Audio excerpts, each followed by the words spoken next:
인사. 안녕하세요. 네, 좋습니다. 오늘 굉장히 좀 중요한 수업이 될 건데요. 미분계 수학 모함수라는 단원을 나가는 첫 시간이에요. 우리가 전까지는 함수의 극한과 연속이라는 대단원을 가지고 이야기했었는데 그거를 이용해서 미분이라는 것을 이야기를 하게 되는 것입니다. 여러분들이 미분이라는 이야기를 혹시 들어보셨나요? 그냥 뭐 미적분 이런 이야기들이 많이 들어봤을 것 같은데 되게 막 악명 깊은 이런 식으로 좀 사람들한테 너무 좀 편견이 쓰여져 있는 것 같아서 선생님 좀 슬픕니다.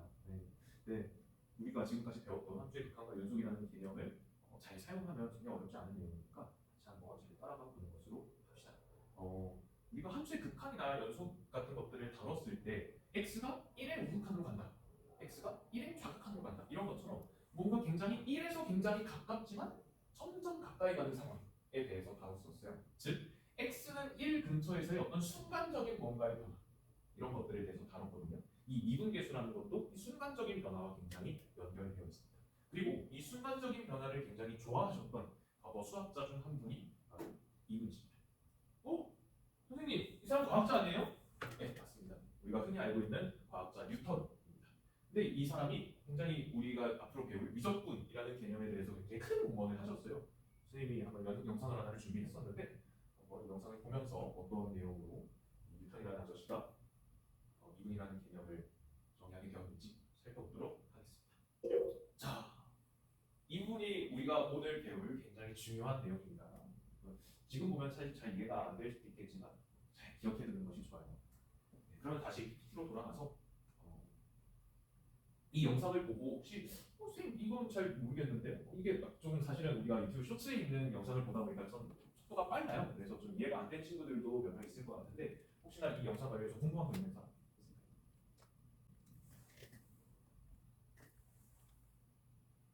쌤, 저 궁금한 거 있습니다. 한국에서. 근데 아까 그래프 얘기할 때 뭐 x축이 뭐 시간이고 뭐 y축이 막 이동 거리 뭐 변이 막 이런 얘기 하던데, 근데 이거는 그러면 수학이 아니고 물리학 아닌가요? 이걸 왜 저희가 이 시간에 배우는지 잘 모르겠어요.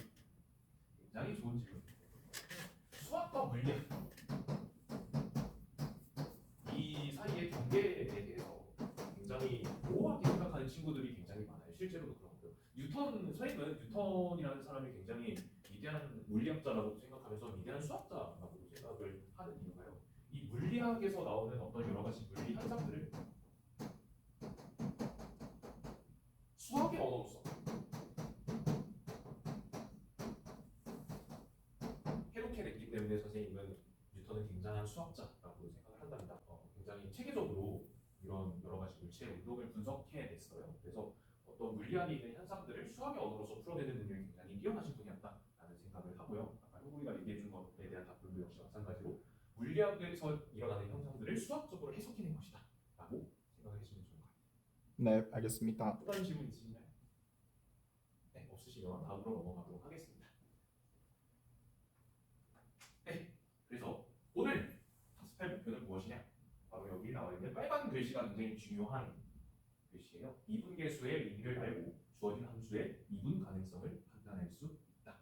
선생님이 계속 이제 미분이라는 이야기를 계속 이야기하고 있는데 우리가 미적분, 미분과 적분의 줄임말이 미적분이거든요. 그 중에 하나인 미분이라는 것을 우리가 알아가는 첫 번째 단계를 밟아가는 과정이다라고 생각해 주시면 됩니다.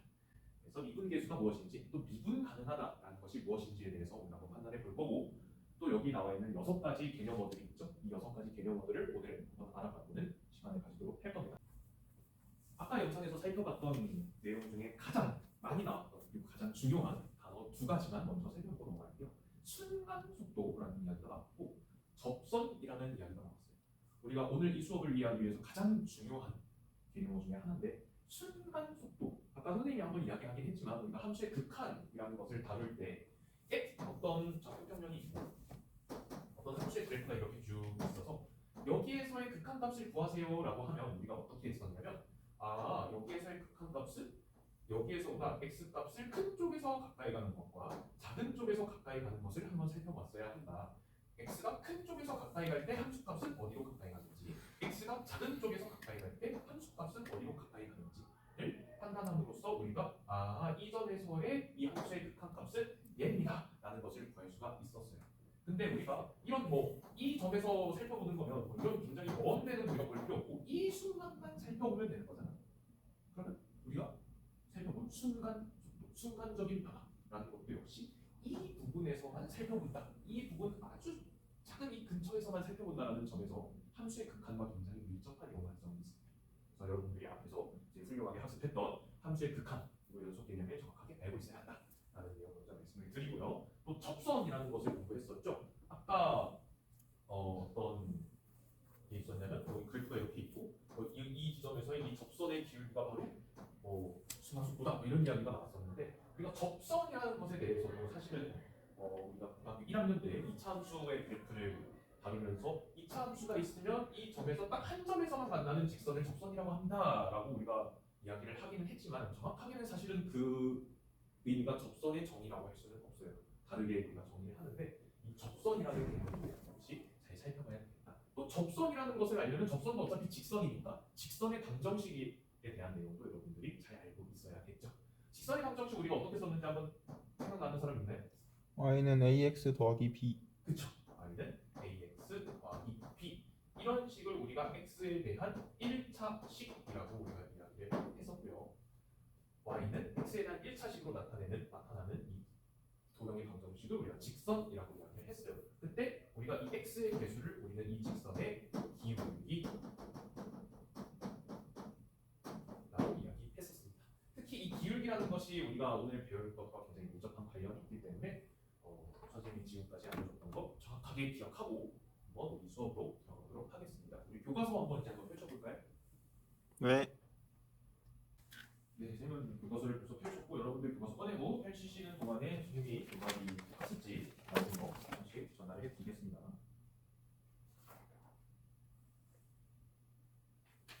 옆으로 넘겨주세요. 네.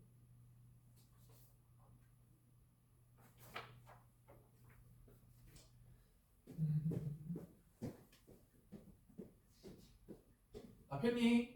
네. 네, 좋습니다. 자, 이제 교과서를 보도록 하겠습니다. 자, 생각 열기는 조금 우리가 시간이 없어서 바로 여기부터 넘어가 볼게요. 자, 아까 봤던 우리 개념 중에 증분 있었다, 증분 그죠? 증분 있었고 평균 변화 있었죠. 그죠? 오이구야. 제가 바꿀게. 증분이 있고 평균 변화가 있는데 증분부터 한번 살펴볼게요. 이 그림 뭔가 아까 봤던 그 뉴턴 그 영상에서 봤던 거랑 굉장히 좀 비슷하죠? 선생님이 여기다가 다시 한번 그려볼게요. 저부분이 있고 원점, x축, 그리고 얘가 이렇게 그려져 있는 여기는 x 이렇게 되어 있고요. 여기 보시면 그 점 A와 B가 x좌표가 A, B 이렇게 설정되어 있습니다. A, 여기 그래서 A의 x좌표는 스몰 a, B의 x좌표는 스몰 b, 그리고 A의 y좌표는 당연히 함수값이니까 f, a a, B도 역시 마찬가지로 x는 B에서의 함수값이니까 f, b p 아유 잘한다. 그리고 이 두 점 A와 B를 이은 직선이 하나 그려져 있죠? 쌤도 직선을 한번 그려볼게요. 이게 한 번에 돼야 되는데 나름 잘했어요. 살짝 휘었어요. 아예 이 정도는 얘기로 가질 수 있지. 네, 이때 x의 값의 변화량 b-a를 x의 증분, y 값의 변화량 b-fa를 y의 증분이라고 한다라고 굉장히 어렵게 설명이 되어 있지만 전혀 어려운 것이 아닙니다. 우리가 a에서 b까지의 x의 증분이라고 하면 x가 커진 만큼을 우리가 증분이라고 하는 거니까 이 길이가 되지 않을까요? 이 네. 길이가 x가 커진 만큼이니까 x의 증분이겠죠. 반대로 a부터 b까지의 y의 증분은 y 값이 커지는 만큼인 거니까 이만큼이 바로 y의 증분이겠죠. 네. 그렇지 않죠? 네. 근데 우리가 아까 그 뉴턴 아저씨가 나왔었는데 뉴턴 아저씨 같은 어떤 물리학자들이 뭔가 변화를 나타낼 때는 보통 기호를 어떤 걸 쓰냐면요. 이 델타라는 기호를 써요. 삼각형이 아니고 델타라고 있습니다. 델타라고 있는데 우리는 x 값이 커진 정도, 즉 x 값이 얼마나 변했느냐라는 거를 쓰고 싶은 거잖아요. 그렇죠? 네. 그러니까 델타 x라고 쓰면 돼요. 델타 x가 바로 x 값의 근처에 있는 말로 고급진 말로 하면 x의 증분이다 라는 것입니다. 그러면 y 값의 변화는 어떻게 쓸 수 있을까요? 그 델타 y? y 그쵸? y가 변하는 거니까 델타 y y 값의 변화라고 쓸 수 있습니다. 또 고급진 말로 하면 y의 증분. 증분 그쵸? 그럼 여기다가 델타 x라고 써주고 여기다가 델타 y라고 써주면 되겠네요. 좋아요. 즉 델타 x는 b-a 델타 y는 어렵게 생각할 필요 없어요. 그냥 델타 x는 x가 커진 만큼이니까 여기에서 요거 빼면 2이잖아. 그래서 b-a가 되는 거고. 그래서 항상 그림을 보면서 같이 이해하면 됩니다, 여러분. 이렇게 너무 복잡하게 이렇게 식만 보고 복잡하게 생각할 필요 없어요. 그리고 y 값이 증가한 만큼은 요 함수 값에서 요 함수가 빼면 되는 거니까 빼기 a 이렇게 하면 된다. 근데 여러분 주의해야 할 게 있어요. 증분이라고 해서 항상 커지는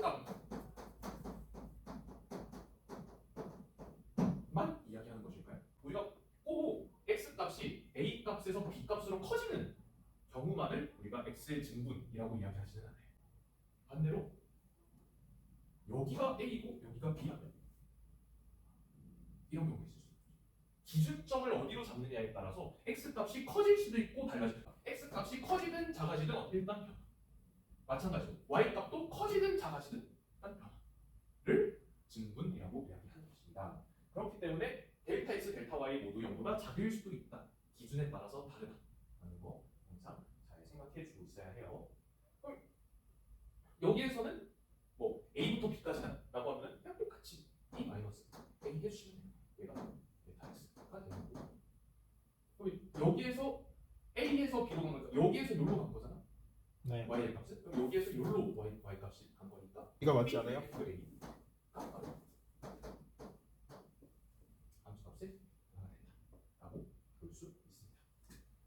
자, 그럼 이제 우리가 증분이라는 것을 배웠고요. 평균 변화율이라는 걸 배울 건데 평균 변화율은 절대 어렵지가 않고 평균 변화율은 그냥 이거예요. 이렇게 지우고 평균 변화율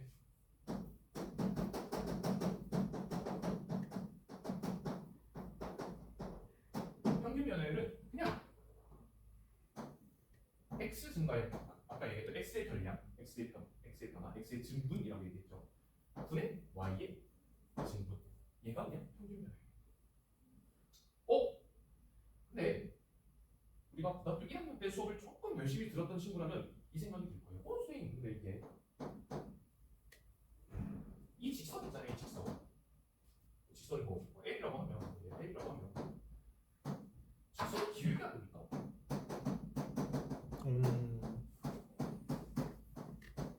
비록 그때는 증가량이라고 이야기를 하긴 했지만 얘분의 얘잖아요.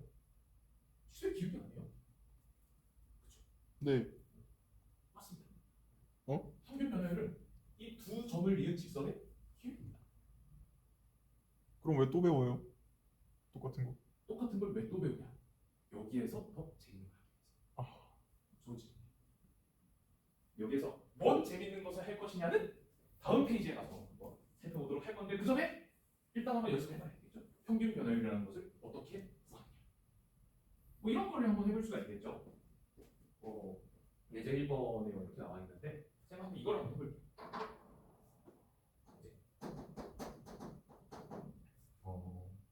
함수가 x는 왜 흔히 아는 x제곱으로 주어져 있다고 하는 거예요. 이때 fx의 x는 1에서 x는 3까지의 평균 변화율을 구하라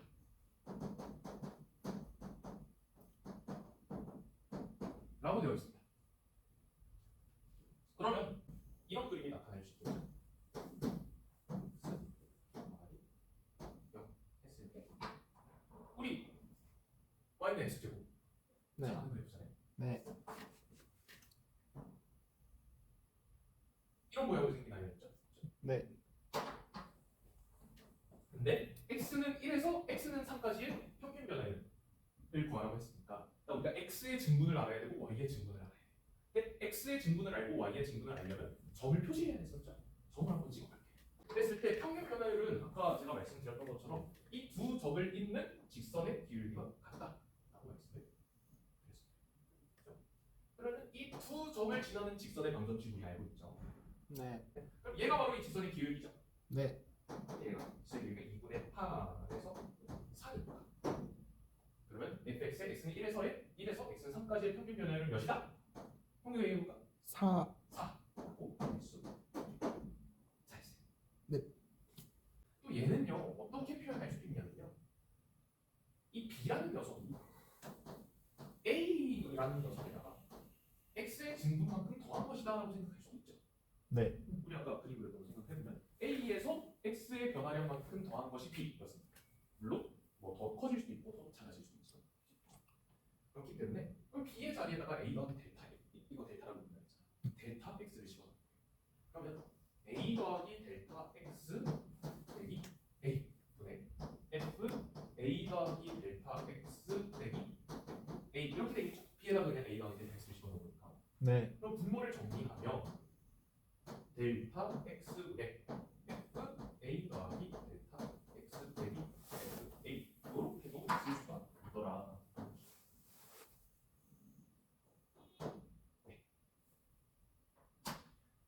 왜 선생님 머리가 아픈데 그냥 지수의 방정식 이거 그냥 지울줄만 알고 있으면 되지 왜 이걸 또 알려주십니까? 굉장히 중요했기 때문에 우리가 지금부터 배울 순간 변화율과 밀접한 관련이 있습니다. 한번 그러면 교과서 61페이지 한번 보도록 하겠습니다. 61페이지 교과서를 보면 평균 변화율의 극한값이 존재하면 함수 yx가 x는 a에서 미분 가능하다고 한다라고 되어 있어요. 근데 여기 보시면 극한값이라는 거를 제시했는데 선생님 왜 극한값이 중요하다고 했는지 알겠죠? 평균 변화율의 극한값이라고 얘기했습니다. 대체 이 평균 변화율의 극한값이라는 게 뭡니까? 라고 말씀을 주시면 바로 요 녀석이죠. 요 녀석. 네. 요 녀석이 있는데 뭘 극한을 보낸 거냐면요. 요 x 증분. x 값의 변화량을 0으로 보낸 거예요. 지금 아까 순간 속도라는 이야기 했었죠. 순간 속도. 어떤 시간 축이 있고 어떤 위치 축이 있다고 했을 때 시간에 따른 위치의 변화가 뭐 이런 식으로 왜 이렇게 자중해지지? 이렇게 되어 있는 어떤 함수가 있다고 해봅시다. 어려운 거 아니에요. 그냥 여기 자리가 y고 여기 자리가 x인데 그냥 이름만 바꿔준 거일 뿐이니까. 라고 했을 때 이 지점을 a라고 하고 이 지점을 a 더하기 델타 x라고 하잖아요. 근데 우리가 순간적인 속력, 속력이라는 거는 위치 변화를 나타내는 거잖아요. 위치가 얼마나 변했는지. 근데 우리가 순간적인 위치 변화를 알아내려면 시간 간격이 이렇게 넓으면 우리가 순간적이라고 이야기하나요? 아니요. 그렇지 않죠. 순간, 차이나의 시간 걸리는 얘기하잖아요. 아. 엄청나게 짧은 시간 동안에 위치 변화를 알아내야 된다. 그렇기 때문에 이 점을 이 그래프를 따라서 쭉 이쪽으로 땡겨요. 어디로? A쪽. 그러면 그거에 따라 평균 변화율은 이 두 점을 잇는 직선의 기울기라고 했습니다. 처음에는 이렇게 생겼다가 점이 한 이쯤에 오면 두 점을 잇는데 이렇게 생기게 돼요. 근데 이 점이 더 가까이 더 가까이 우리가 육안으로 구분할 수 없을 정도의 이렇게 가까이 와. 그러면 이 정도로 이렇게 그려질 겁니다. 근데 이게 좀 잘 안 보일 텐데 그러면 어떤 친구들이 이렇게 생각을 할 수 있죠. 쌤 이차함수도 얘가 이차함수라고 생각하면 점 여기 잡고 여기 잡아서 이 점을 이렇게 가까이 보내면 여기 이 점도 이렇게 점점 오면서 이 점이 가까이 붙을 거 아닙니까? 네. 그러면 이게 이차함수의 접선하고 비슷하게 생겼는데? 그죠? 네. 여러분은 지금까지 이차함수의 접선을 잘 이해하고 있습니다. 무슨 소리냐? 맞는데 접선 맞아 얘도. 여러분들이 알고 있던 대로 한 점에서 이 이차함수하고 한 점에서만 만나는 직선을 우리 접선이라고 해요. 근데 왜 그걸 접선으로 하느냐는 거지. 이런 그래프가 있을 수도 있잖아요. 되게 꼬불꼬불하게 생긴 이런 그래프가 있을 수도 있는데 여기에서는 한 점에서 이렇게 만나고 이런 직선이 있다고 해보자. 이거죠. 얘는 되게 이차함수에서 이렇게 만나는 것처럼 이렇게 만나서 되게 접하는 것처럼 보이는데 여기는 그냥 뚫고 지나가잖아요. 접선이에요. 이상해요. 이상하죠. 그래서 여러분들은 접선의 정의를 아직 모르고 계신 거죠. 접선이라는 것의 정의를 바로 이 평균 변화율의 극한, 즉 순간 변화율로 정의합니다. 네, 그럼 우리가 지금까지 많은 걸 배웠죠. 증분, 평균 변화율, 순간 변화율, 이분가능 이런 것들을 배웠는데 지금부터는 우리가 쌤이 학습지로 나눠줬던 거 있지. 거기에 있는 활동을 한번 해볼 거예요. 쌤이 지오지브라를 틀어놨는데 학습지 보시면 y는 x제곱 빼기 4x 플러스 6이라는 함수를 직접 여러분들이 한번 그려보시고 지오지브라로 우리 함수의 극한할 때도 지오지브라 많이 썼잖아요. 그래서 대부분 다들 익숙해져 있을 것 같은데 혹시나 태블릿 오늘 못 가져온 친구나 아니면 좀 잘 모르겠는 친구들은 이제 선생님한테 와서 따로 질문해 주시면 되고요. 먼저 어떻게 해보시냐면요. 선생님처럼 y는 x제곱 빼기 4x 플러스 6이라는 걸 그려놓고 1,3이라는 이 그래프 위에 점을 찍어놓습니다. 그리고 변수를 설정해요. a,fa라고 설정을 해놓아서 어떤 이 그래프 위에 있는 어떤 점을 설정을 해놓고 그렇게 설정을 해놓으면 여러분들이 직접 이 a의 값을 바꿔가면서 이 점의 위치를 바꿀 수가 있어요. 어떻게 바꿀 수 있냐면 이런 식으로 우와. 바꿀 수가 있죠. 쌤 여기 있는 직선은 뭐예요? 직선도 역시 여러분들이 마찬가지로 만들 수 있었죠. 여기 도구 들어가서 직선을 보면 여기 직선에서 두 점을 선택하면 두 점을 지나는 직선을 만들 수 있습니다. 우리 두 점이 정해지면 직선은 항상 정해졌잖아요, 그죠? 네. 그래서 직선 만들어 보고 그래서 여러분들이 하실 일은 뭐냐면요, 우리가 앞서 순간 변화율이라는 게 평균 변화율의 극한이라는 것을 배웠잖아요. 즉 델타 x라는 녀석이 한없이 0으로 가까이 갈 때의 저 직선의 기울기가 바로 순간 변화율이라는 것을 우리가 지금까지 계속 학습했었는데 그러면 우리가 실제로 이 y는 x제곱 빼기 4x 플러스 6에 x는 1에서의 순간 변화율을 구할 수 있을까? 라는 것을 한번 해보는 거죠. 극한값이니까 어디로 한없이 가까이 가는지를 보면 되겠죠. 직선의 기울기가. 이런 식으로 여러분들이 직접 조절해가면서 이 주어진 함수 x제곱 마이너스 4x 플러스 6에 x는 1에서의 순간 변화율을 한번 직접 추정해보는 연습을 해보도록 하겠습니다. 자, 시작! 네. 자, 우리 학습지 있는 것들 다 작성해 주시면 되고요. 모르는 거 있으면 선생님한테 손 들고 질문하시거나 나와서 질문하시면 됩니다. 네, 어느 다한 것 같아서 한번 살펴볼게요. 혹시 나는 이거 순간 변화율 뭔지 알 것 같다. 쌤 진짜 정확할 것 같아요. 형. 진짜 제가 이거 바꿔가면서 확인을 해봤는데 이건 진짜 마이너스 2가 아니고서는 못 빼길 것 같아요. 마이너스 2가 아니고 목표가 왜요? 이게 숫자가 마이너스 2보다 큰 숫자에서 오른쪽에서 다가갈 때 마이너스 2로 가까이 가다가 딱 저 점 지나면 다시 마이너스 2보다 더 작아져요. 그럼 제 생각엔 딱 저 점에서 접선 기울기 마이너스 2가 맞을 것 같습니다. 좋은 접근이에요. 혹시 이 A의 범위를 어떻게 설정을 해봤어요? 저는 더 작게 보기 위해 0.99부터 1.01로 봤습니다. 0.9부터 1.0 아주 잘했습니다. 여러분 박수 한번 줄까요? 다른 친구들도 이렇게 했으면 이제 잘 나온 건데 선생님은 이제 0.9부터 1.1까지 해봤으니까 한번 볼게요. 하면 이렇게 점점 1로 가까이 가고 있고 그러니까 다시 0.9로 가는데 직선의 기울기를 한번 봅시다.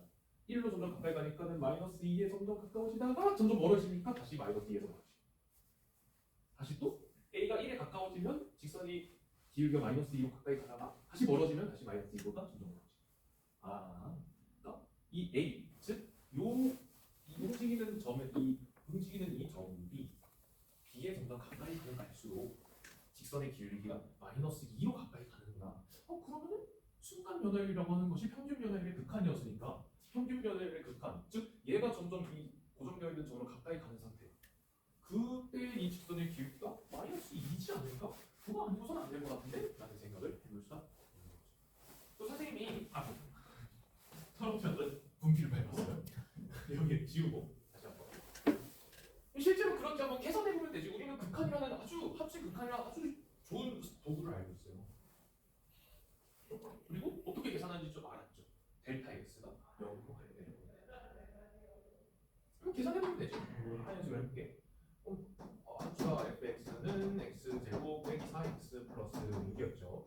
그러면 리미트 델타 x가 0으로 갈 때, 즉 x의 변화량이 0으로 간다. 이 고정되어 있는 점으로 아주 가까이 간다는 뜻이에요. 델타 x분의 f a가 1인 경우를 보고 있는 거잖아. x가 1인 경우를 보고 있는 1 거잖아. 더하기 1 더하기 델타 x 1 이렇게 대시가 되는 거죠. 그러면 처음에 델타 x분의 1 플러스 델타 x의 제곱 빼기 4 1 플러스 델타 x 더하기 6 빼기 f1의 값 얼마죠? 1 빼기 4 더하기 6하면 3? 3 그렇죠. 3 이렇게 보시면 되는 것이고 1을 계산을 해주면 델타 x가 0으로 갈 때 델타 x분의 델타 x 제곱하면 델타 x의 제곱이지 플러스 2 델타 x 더하기 1 빼기 4 더하기 4 델타 x 더하기 3 이렇게 되겠네. 얘를 다시 한 번 더 정리를 해주세요. 델타 x분의 델타 x 제곱은 얘가 나와요. 델타 x끼리 계산해주면 2 델타 x 빼기 4 델타 x니까 빼기 2 델타 x 그리고 1 빼기 4 더하기 3이니까 상수하는 0 사라져요. 얘만 우리 이거 계산할 수 있죠. 델타 x라는 식이 좀 부담스러우면 델타 x라는 녀석을 h로 쓰기도 해요. 쓰기 편하잖아요. 이게 삼각형이 검색돼 있어. 맞아요. h로 쓰기도 합니다. 실제로 수학에서는 h라든지 뭐 이런 기호가 있어요. 엡실론이라고. 그래서 이런 것들을 아주 작은 수를 다룰 때 0이 아주 가까운 아주 작은 수를 다룰 때 나타내는 자주 사용하는 기호. h를 우리는 보통 많이 써요. h분의 h 제곱 빼기 2h니까 함수의 극한의 성질 써주면 되겠죠? 잘 아는 함수 극한의 성질에 의해서 h로 나눠주면 1분의 h 빼기 2가 되고 h는 0으로 가니까 답은 마이너스 2다 라는 것을 알 수가 있어요. 우리가 구한 것과 똑같네요. 네. 그래서 지금 계속 돌아가고 있었네. 그래서 이 y는 x제곱 빼기 4x 플러스 6에 x 이퀄 1에서의 순간 변화율은 마이너스 2다 라는 것을 알 수 있었습니다. 3. 자, 우리가 드디어 앞에서 배웠던 이 6가지 개념어들을 모두 학습하였습니다. 쌤이 이제 순간 변화율이라는 말을 주로 썼지만 순간 변화율을 다른 말로 미분계수라고 이야기한다는 거 잊으시면 안 됩니다. 네, 여러분 정말 고생 많았습니다. 우리가 앞에서 봤던 6가지 개념어들 모두 다 학습을 했죠? 다시 PPT로 돌아와서 여기 증분, 평균 변화율, 순간 변화율, 미분계수. 순간 변화율과 미분계수 설명 반복해서 설명하진 않았지만 순간 변화율과 미분계수는 같은 의미라는 거 꼭 기억하고 있어야 합니다. 그리고 미분과 미분가는 이 극한값을 가지면 미분 가능하다라는 것까지 우리가 학습해 왔습니다. 네, 다음 시간에는 우리 미분 가능성과 연속성부터 우리 다음 교과서 진도 나갈 거고 형성평가 문항이 있어요. 제가 나눠드린 학습지에. 그래서 뒤에 항상 그렇듯이 이제 입문자용, 실력자용 이렇게 두 가지가 나눠져 있는데 입문자용을 풀어본 친구들은 실력자용도 그렇게 막 어려운 건 아니니까 한번 도전해 보는 것을 권장해 드리고 항상 그런 것처럼 우리 새로운 단원 진도 나가면 우리 항상 앞에 10분 정도씩 우리 문항 풀이했던 거 서로 이야기해보고 공유하는 시간 가졌었죠. 먼저 패들렛에다가 항상 하는 것처럼 우리 학번이랑 이름 써서 자기가 가장 인상 깊었던 문제 혹은 자기가 좀 자랑하고 싶은 해설 같은 것들 올려놓고 다음날 내일 우리 수업 1교시지? 1교시 좀 아침에 상쾌한 수학 미적분학원 시간을 한번 가져보고 문항을 해설하는 것을 한번 공유해보는 시간을 가져보도록 하겠습니다. 여러분 문제 지금부터 한 10분 정도 남았으니까 한번 풀어보시고 오늘 수업은 여기까지 하도록 하겠습니다. 네, 고생 많으셨습니다. 감사합니다.